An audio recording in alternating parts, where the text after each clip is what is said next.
7ના ગુજરાતી વિષયની શિક્ષિકા ઓનલાઈન ટીચિંગમાં આપ સૌનું સ્વાગત છે। બાળકો, આપણે ગુજરાતીમાં 12 પાઠ સુધીનો અભ્યાસ કર્યો। આજે આપણે જોશું પાઠ 13। પાઠનું નામ છે ભમીએ ગુજરાતે દક્ષિણ ભણી। આ એક પ્રવાસ લેખ છે અને આમના જે લેખક છે એમનું નામ છે ચંદ્રવદનજી મહેતા, જેમને ચંચી મહેતા તરીકે પણ ઓળખવામાં આવે છે। સૌથી પહેલા આપણે લેખકનો પરિચય મેળવી લઈએ। ચંદ્રવદનજી મહેતા, જન્મ 1901, અવસાન 1991। ચંદ્રવદનજી મહેતાનો જન્મ સુરતમાં થયો હતો। તેઓ આકાશવાણી રેડિયો સાથે સંકળાયેલા હતા। પોતાની આગવી ગદ્યશૈલીને કારણે આપણા સાહિત્યમાં જાણીતા થયા છે। સરળ ભાષા શૈલી એ તેમના લેખનનું આકર્ષણ છે। તેમણે જે કંઈ ગુજરાતી ભાષામાં લેખન કર્યું છે એમાં મુખ્ય આકર્ષણ એનું એ રહ્યું છે કે એની ભાષા છે એકદમ સરળ છે, એટલે કે ગમે એ વાંચે એને તરત સમજાય છે। એમણે કવિતા, નાટક, વિવેચન, આત્મચરિત્ર, અનુવાદ વગેરે ક્ષેત્રોમાં સારું પ્રદાન કર્યું છે। ભમીએ ગુજરાતે ન વાટે ન રેલ પાટે, બાંધ ગઠરિયા અને છોડ ગઠરિયા એ એમના પ્રવાસ વિષયક લેખોના સંગ્રહો છે। અહીં દક્ષિણ ગુજરાતની પ્રકૃતિ અને સંસ્કૃતિની સમૃદ્ધિનો રસળતી શૈલીમાં પરિચય કરાવવામાં આવ્યો છે કે આપણું જે દક્ષિણ ગુજરાત છે, બરાબર, નકશામાં જોઈએ તો કે દક્ષિણ ગુજરાતનો જે ભાગ છે તો એનું જે કંઈ સૌંદર્ય છે, બરાબર, આપણો ગુજરાતનો જે દરિયા કિનારો છે એ 1600 કિલોમીટર સુધી લાંબો છે, એટલે આસપાસના જે કિનારાના આસપાસના વિસ્તારો છે એનું સૌંદર્ય છે એ વધી જાય છે। ખાસ કરીને દરિયા કિનારાના જે કઈ શહેરો હોય, જે કઈ જિલ્લાઓ હોય છે તે વેપારી મથક પણ એટલા બધા ખૂબ સ્થાપિત હોય છે, લોકો છે એની અવરજવર પણ એટલી હોય છે અને કુદરતી જે સૌંદર્ય ભગવાને બખ્શ્યું છે એની પણ આ લેખકે સુંદર રીતે રચના છે, વર્ણન છે એ કરેલું છે। ખુશનુમા સવાર છે, આપણે સાગર કાંઠો નહીં છોડીએ। દરિયો અહીંયા પોતાનું ભારે શીંગડું ગુજરાતમાં ભરાવા ફાંફા મારે છે અને ઊંચે ખંભાત બાજુ ભોગે છે। કે નકશામાં જોતા આકાર એવો લાગે કે જે બંગાળની ખાડી કહીએ છીએ, ખંભાતનો અખાત ગુજરાતમાં કહીએ છીએ આપણે, બરાબર, તો ત્યાંથી એવું લાગે કે દક્ષિણ ગુજરાતમાં દરિયો છે એ જેમ કોઈ શીંગડું, જેમ કોઈ પ્રાણી છે એ ભરાવતું હોય એમ દરિયો છે એ ગુજરાતમાં પ્રવેશ કરવા માટે પોતાનું શીંગડું છે એ ભોગે છે, એટલે કે કૂચાડે છે અને જે ખંભાત છે ત્યાં સુધી ભરાવે છે। પણ અહીં આ ઉભરાટ અને આ નદીનો સાગર સંગમ પણ ભીમપોર, ડુમસ અને હજીરાની દીવાદાંડી, સૂર્યની પુત્રી તપતી નદી, તાપીનો મરોડદાર સાગર સંગમ, અહીં તો હેલિકોપ્ટર હોય તો જરા ઊંચે જઈને જોવાની મજા આવે। કે જે કાંઈ દરિયો છે એની આસપાસ જે નદીઓ જ્યારે દરિયામાં સમાતી હોય, જુદા જુદી જગ્યાએથી નદીઓ છે એ જ્યારે દરિયામાં સમાતી હોય ત્યારે પાણીનો જે ઉભરાટ આપણને જોવા મળે છે, બરોબર, એનાથી ખૂબ આનંદ આવે। પણ આ દરેક વસ્તુ જો આપણી પાસે હેલિકોપ્ટર હોય અને ઊંચેથી જોઈએ તો વધારે મનમોહક લાગે એવું લેખક કહે છે।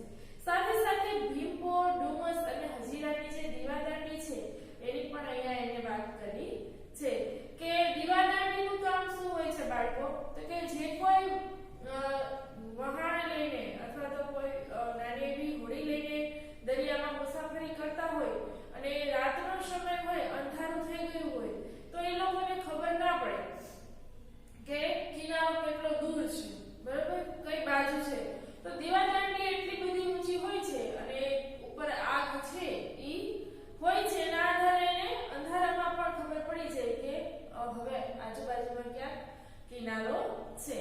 તો દીવાદાંડી છે એ દરિયામાં મુસાફરી કરતા લોકોને, વેપાર કરતા લોકોને માટે ખૂબ ઉપયોગી હોય છે। તો એની વાત અહીંયા લેખકે કરી છે। સાથે સાથે સૂર્યની પુત્રી તાપતી નદી, તાપતી નદી એટલે કે તાપી નદી, તાપી નદીને સૂર્યદેવની પુત્રી માનવામાં આવે છે। તો કે એનો જે કઈ મરોડદાર સાગર સંગમ દરિયાને જે મળે છે એ પણ સુંદર છે। અહીં કે હેલિકોપ્ટર હોય તો આપણને જોવાની મજા આવે. અમદાવાદ મુંબઈ વચ્ચે દોડતા અથવા તો ભાવનગર જતા વિમાનમાંથી આ પડખું ભારે ચિત્રાત્મક લાગે છે કે અમદાવાદ અને મુંબઈ વચ્ચે દોડીએ બરોબર અથવા તો ભાવનગર જઈએ ત્યારે આપણને આ જે કંઈ પડખું છે ભાગ છે એ આપણને કોઈ ચિત્ર દોર્યું હોય તો એવું સુંદર લાગે. બન જાય તો જોજો કદી કે શક્ય બને તો ક્યારે જાજો. હવે અહીંયા તમને બાળકો પાઠ્યપુસ્તકમાં પ્રવાસના સ્થળો છે ઈ આપી દીધા છે. જો હજીરા, ડુમસ, ભીમપોર, કતારગામ, સુરત, ડભોલી, સિંગણપુર, કામરેજ, માંડવી, બારડોલી, સોનગઢ, તાપી નદી, પછી છે ઉપર કીમ નદી, અંકલેશ્વર, ભરૂચ, નર્મદા અને રાજપીપળા. આ બધા આજે આપણે અભ્યાસ કરવાનો છે તે પ્રવાસના સ્થળો છે. હવે જોઈએ આગળ. ભીમપોરના ખારવા ખલાસી જગ મશહૂર. જે ભીમપોરમાં જે ખારવા અને ખલાસી છે એ ખૂબ જગ મશહૂર એટલે કે ખૂબ જ પ્રખ્યાત છે. શું કામ? તો કે ભલભલા દરિયો હચમચાવે કે ગમે એવો દરિયો હોય છતાં પણ એ ખારવા અને ખલાસી છે એ દરિયામાં ખેડવામાં ક્યારેય થાક નથી અનુભવતા, એને ક્યારેય ડર લાગતો નથી. અલગ મલક ગજાવે.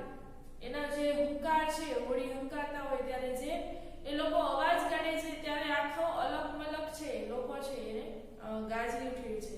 અહીંથી જ પેલો નોર્વે ગયેલો જગન કારાત્યા જે એને મધરાતે ઘૂમરી ઘાલતા સુસવાટા કરતા ફૂંકતા બરડતા દરિયાને દેખેલો. કે નોર્વે જે જગન કારાત્યો ગયો હતો બરોબર તે પાછો આવે છે ત્યારે એને ઘૂમરી ઘાલતા અને સુસવાટા કરતા અને ફૂંકતા બરડતા દરિયાને દેખેલો. એને પહેલી વાર દરિયો છે એને જોયેલો કે કેવો હતો કે ઘૂમરી ગોળ ગોળ પાણી છે એ ફરતું હોય એને કહેવાય ઘૂમરી. સુસવાટા કરતા પાણીનો જે અવાજ છે પવન છે જ્યારે પાણી ઉપર અથડાય ત્યારે જે એનો અવાજ આવે છે અને ફૂંકતા બરડતા કે કોઈ ટ્રેડિશનલ કેડિયું કે એવું પહેર્યું હોય એમાં જે બાંધવાની દોરી હોય એને ફૂંકતું કહેવાય બરોબર. એવો દરિયાને દેખેલો કે દરિયાનું વર્ણન કર્યું છે કે આવો દરિયો છે એ સુંદર લાગતો હતો. માતાની આઠમે નવરાત્રીમાં કેણે ઘૂઘરા બાંધી ઘેરિયા ઘૂમતા રહ્યા. કે જ્યારે માતાની આઠમ આવે ત્યારે લોકો શું કરે છે નવરાત્રીમાં તો કે કેળ ઉપર ઘૂઘરા બાંધે છે અને ઘેરિયા ઘૂમતા રહે. ઘેરિયા એટલે શું? તો કે હોળીમાં જે રંગે એકબીજાને રંગ ઉડાડવા આવેલો વ્યક્તિ હોય એને ઘેરિયું કહેવાય. તો એવા લોકો છે ઈ ઘૂમતા રહે છે. એકવાર ભીમપોર જાજોરે ઘેરિયા ગીત લલકાર્યા કરે. શ્રાવણ મહિને ભીમપોરિયા હનુમાનનો મેળો જોવા સુરતથી ગેડિયા બેલને દોડાવતા સુરતી લાલા નીકળી પડે. સાથે સાથે શ્રાવણ મહિનો જ્યારે આવે છે ત્યારે ભીમપોરિયા હનુમાનનો મેળો ભરાય છે ભીમપોરમાં. ત્યાં સુરતથી જે ગેડિયા એટલે કે કદમાં નીચા હોય પણ એકદમ ઝડપી એવા બળદ હોય બરોબર એને લઈને સુરતના જે લોકો છે ઈ નીકળી પડતા. આ તો પહેલાના સમયની વાત છે જ્યારે વાહન છે એની સગવડતા નહોતી ત્યારે બળદગાડું લઈને લોકો છે ઈ મેળા જોવા જતા અને અહીંયા ખૂબ પ્રખ્યાત હતું બરોબર. એટલે લોકો છે ઈ આવી રીતે મેળો જોવા જતા. હજીરાની દીવાદાંડીની પણ અનેક વાતો છે પણ આપણે તો કુદરત જોવા નીકળ્યા છે કે હજીરાની જે દીવાદાંડી છે એની પણ ઘણી બધી વાતો છે. કારણ કે જ્યારે દીવાદાંડીની સ્થાપનાની શરૂઆત થઈ ત્યારે એવું માનવામાં આવે છે કે હજીરાની દીવાદાંડી છે એ સૌથી જૂની માનવામાં આવે છે કે એની જે કઈ રચના છે એ સૌથી પહેલા કરવામાં આવી હતી. તાપીનો આ સંગમ કેટલો મનમોહક છે. આપણે એને કાંઠે કાંઠે સુરત જઈએ કે હવે આપણે ક્યાં જવાનું છે તો કે ધીમે ધીમે આપણે ત્યાંથી સુરત જવાનું છે. એના લોલ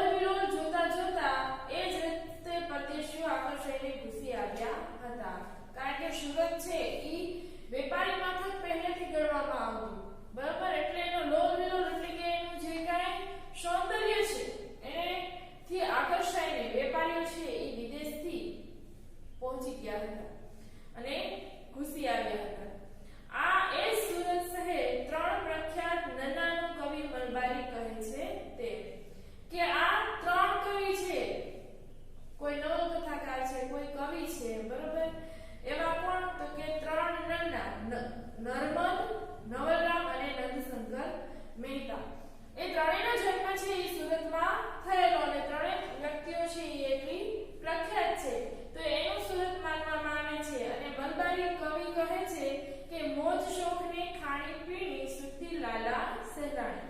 કે સુરતના લોકો છે એ કેવા માનવામાં આવે છે તો કે મોજ શોખ અને ખાણી પીણી, ખાવા પીવાનો અને મોજ શોખનો એ લોકોને ખૂબ જ કે હરખ હોય છે, આનંદથી જીવન જીવવું એ એમની વૃત્તિ છે.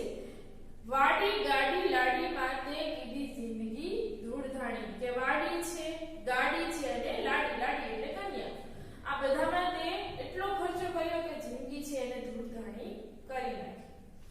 આ ગ્રેડમાં ભાંગેલું લૂંટે લૂંટાયેલું સોનાની મૂરત સુરત આરતે શાહ તુજહાલ કહી રડ્યો હતો નર્મદ. કે સુરતની સમૃદ્ધિ બાળકો એટલી બધી હતી પહેલાના સમયમાં, અત્યારે છે એના કરતા પણ વધારે છે.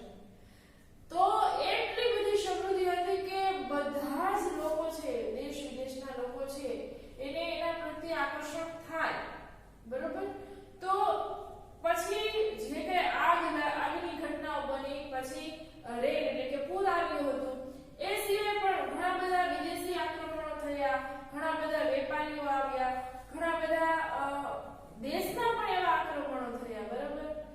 તો એના કારણે સુરત છે ઘણીવાર લૂંટાયેલું છે.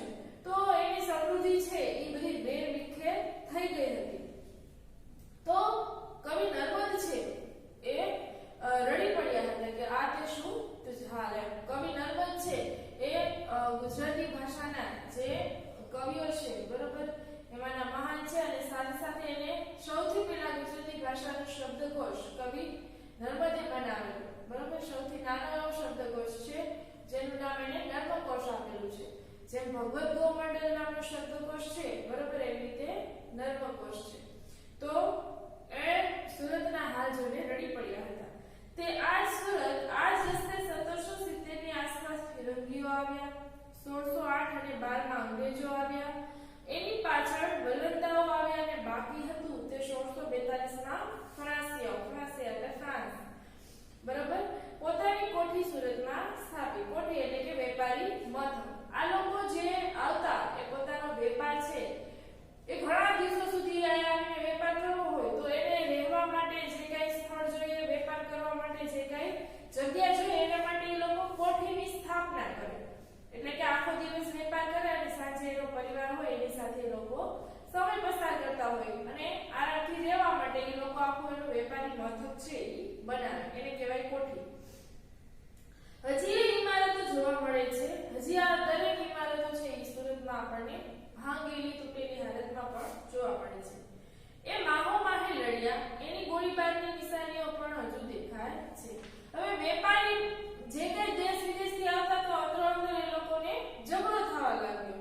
તો એ લોકોની વચ્ચે લડાઈ થઈ ગઈ અને એકબીજા ઉપર ગોળીબારી કરી એની નિશાનીઓ પણ અત્યારે દેખાય છે.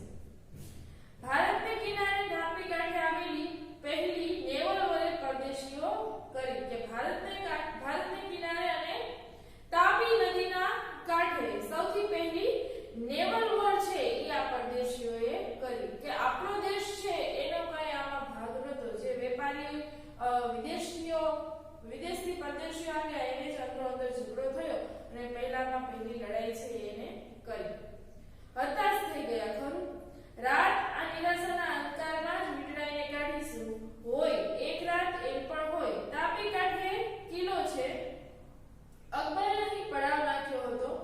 જહાંગીર આવ્યો હતો. ઔરંગઝેબ આ પાસેના લાકડી પુલ આગળ જહાજમાં બેસી મક્કે હજ કરવા ગયો હતો. કે અકબર છે એને પણ અહીં આવીને પડાવ નાખ્યો હતો. જહાંગીર છે એ પણ આવ્યો હતો અને સાથે સાથે ઔરંગઝેબ એ પણ અહીંનો જે લાકડી પુલ છે એના આગળથી મક્કા, જે મુસ્લિમ ધર્મમાં જે લોકો હજ છે, બરોબર, જીવનમાં એવું માને છે કે એકવાર હજ છે એ કરવા જવું જોઈએ. તો તે પણ ઔરંગઝેબ છે એ અહીંયા લાકડી પુલ છે ત્યાંથી આગળ જઈને એ મક્કા હજ કરવા ગયો હતો. ચાલો ઉઠો, ઉગતા સૂર્યને નમસ્કાર કરો. આપણે તો નદી કાંઠે જ ઘૂમીશું. શહેર તો ઘણા જોયા અને જોઈશું અને આવી રોનક તો હવે રહી નથી. જોઈ જીવ પડે. ચાલો કતાર ગામને રસ્તે. અશ્વિની કુમાર છે તો સ્મશાન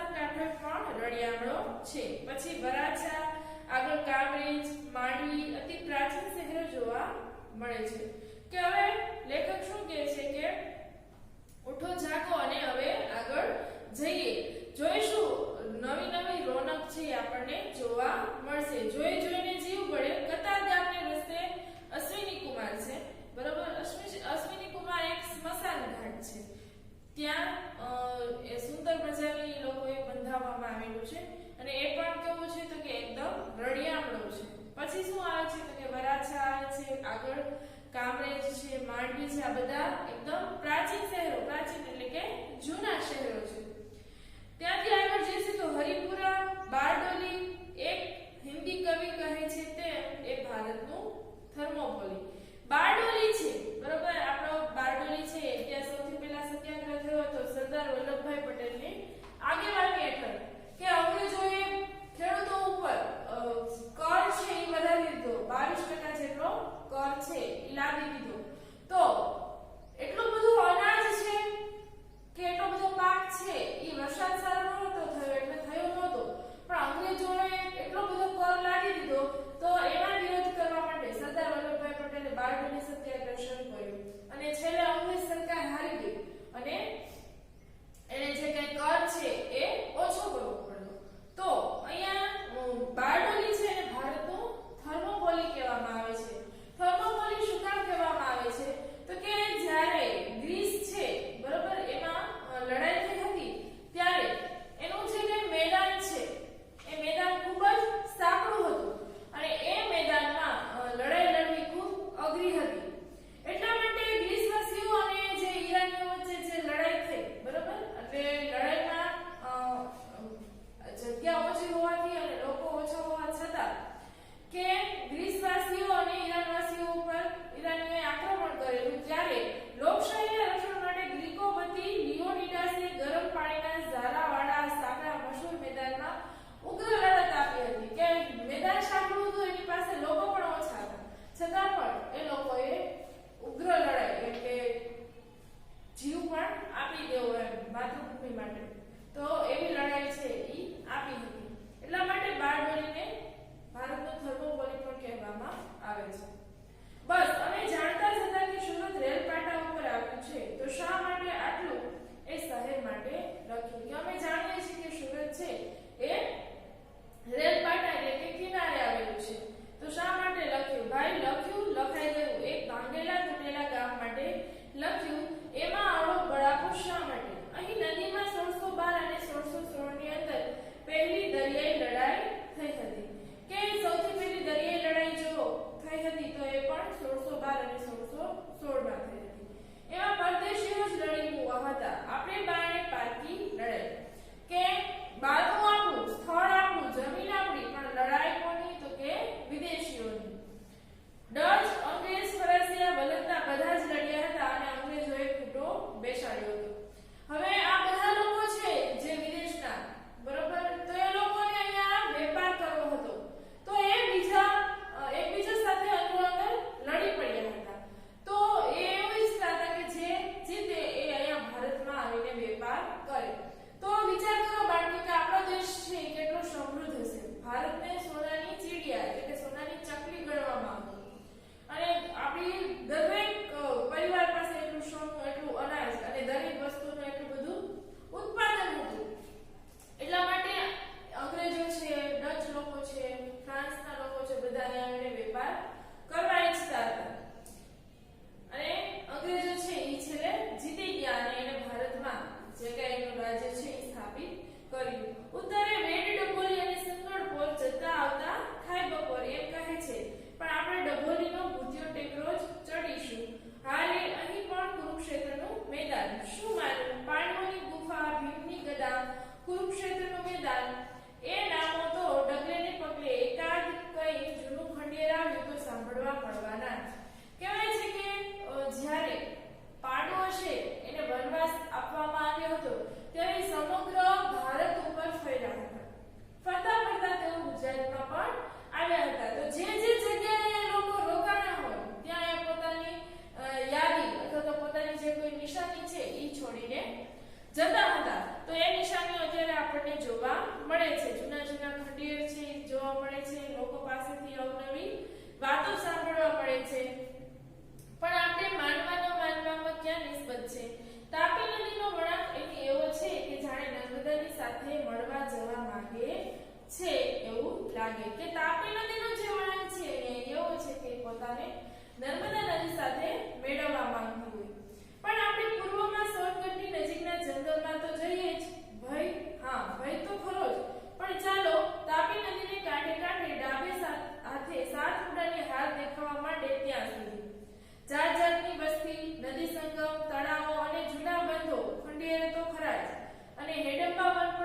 ઠેકાણે એવું આવ્યા જ કરશે. ધરમપુર પાસે હતા એવા અહીં સોનગઢની આજુબાજુના ગામના નામોને છેડે પાડા આવ્યા કરશે. વરપાડા, અમરપાડા પણ આપણે તો ગામ મોહિની જઈશું. રસ્તો બરાબર નથી તે થઈ રહેશે, પણ સામી નજરે સાતપુડાના હેરિયા જોવાની કેવી મજા આવશે. ચાલો, લેખક છે એ આપણને સાતપુડાની જે પર્વતમાળા છે એની વાત કરે છે. સાથે સાથે આપણને જે ગામો છે, આજુબાજુના વિસ્તારો છે, એના રસ્તાઓ, એના વિશેની પણ આપણને માહિતી આપે છે. સાથે સાથે હેડંબા છે જેને ભીમની પત્ની કહેવામાં આવે છે. બરાબર, એમનો પુત્ર હતો ઘટોત્કચ, જે કઈ મહાભારતનું યુદ્ધ થયું તેમાં પણ એને ભાગ લીધો હતો. તો એની વાત કરી છે. એ પણ ખૂબ જોવાલાયક અને સૌથી પ્રાચીન છે એવું માનવામાં આવે છે. આ દરેક વસ્તુ છે બાળકો એ પ્રત્યક્ષ આપણે જોઈ ત્યારે જ આપણને ખબર પડે. હું અહીંયા પાઠ વાંચી જાઉં તો એમાં તમને ખ્યાલ ન આવે, એટલા માટે આ વિડિયોની સાથે સાથે મેં તમને લિંક મોકલેલી છે. તમે એ લિંક ઓપન કરશો એટલે તમને આ દરેક વસ્તુઓ અને સ્થળો છે એ તમને જોવા મળશે. બરાબર, તો એ તમારે ખાસ જોવાના છે. પણ આપણે તો તોફાની નદી કીમનો ઠસ્સો જોઈ અંકલેશ્વર જવું છે. તોફાની નદી કઈ તો કે કીમ, જેને ખૂબ તોફાની માનવામાં આવે છે. બરાબર, તો ત્યાંથી આપણે એનો ઠસ્સો એટલે કે ભક્કો જોઈને અંકલેશ્વર જવું છે. ત્યાંથી રાજપીપળાના ડુંગરમાં પહોંચવું છે. તેલનો વિસ્તાર ધરતી તળે અને ઉપર કાળા કાબર ચિત્રા માટીના ઢેફા. અંકલેશ્વર છે એને તેલ ક્ષેત્ર, તેલનું એટલે કે જે કોઈ આપણે વાહનમાં ઈંધણ તરીકે વાપરવામાં આવે છે, પેટ્રોલ, ડીઝલ, બરાબર, એનો જથ્થો છે એ મળી આવેલો છે. અને ઉપર શું છે તો કે કાબર ચિત્રા માટીના ઢેફા. જ્વાળામુખીઓએ કરેલી અગ્નિની ઉલટીની નિશાની. જ્વાળામુખી જ્યારે નીકળે ત્યારે આજુબાજુમાં જે એનો લાવા હોય એ ફેલાઈ ગયો હોય તો એ નિશાનીઓ છે. શેકાઓ પહેલાની વાત. શેકાઓ એટલે 200 વર્ષ પહેલાની વાત છે. આ સામે દેખાય રાજપીપળાનો ડુંગર કેવો આડો પડ્યો છે. મજા તો ઉપર જઈશું ત્યારે આવશે કે રાજપીપળાનો જે કઈ ડુંગર છે ત્યાં માતાજીનું મંદિર પણ છે. બરાબર, તો એની જે કઈ સુંદરતા છે એકદમ મનમોહક લાગે છે. ત્યાંથી આપણે ઉપર જઈશું. આ દેખાય એ ભીલ રાજાઓની મહોલત, એ જ ડુંગરા. જરા અટપટો રસ્તો છે અને પ્રાચીન કાળના અનેક અવશેષો પણ છે. જાળવીને ચાલજો.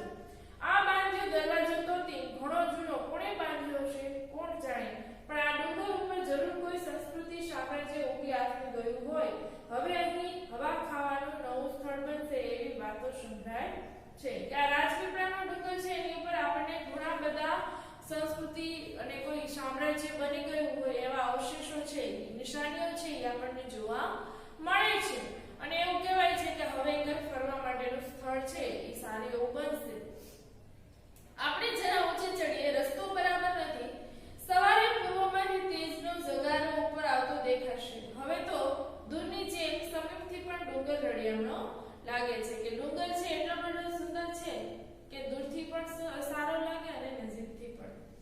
માંડવગઢની રાણી રૂપમતીની જેમ આપણે પણ રેવાજીના દર્શન કરવા ગિરી અટારી ચડ્યા. માંડવગઢની રાણી રૂપમતી તે રેવા એટલે કે નર્મદાનું બીજું નામ શું છે તો કે રેવા.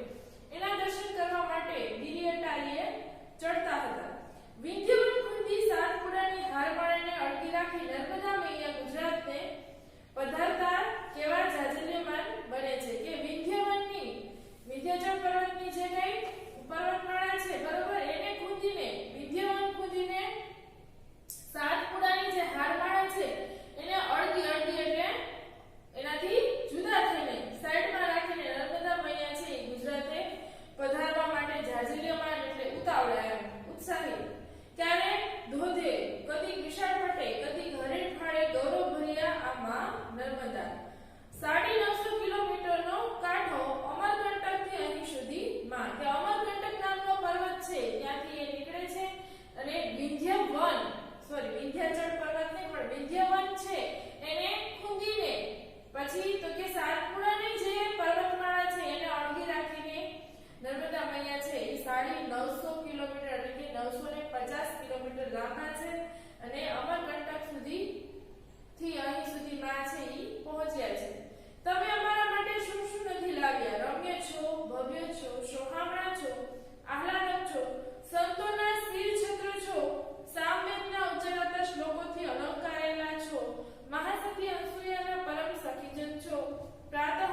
એને બહાર કાઢવા માટેનું જે કાંઈ આયોજન કરવામાં આવ્યા છે કે મોટા મોટા પ્લાન્ટ બનાવવામાં આવ્યા છે, બરોબર, તો ધરતીના મોં પણ બનાવવામાં આવ્યા છે. જેમ ગુપ્ત ગંગા છે એમાં ગુપ્ત તેલધારા.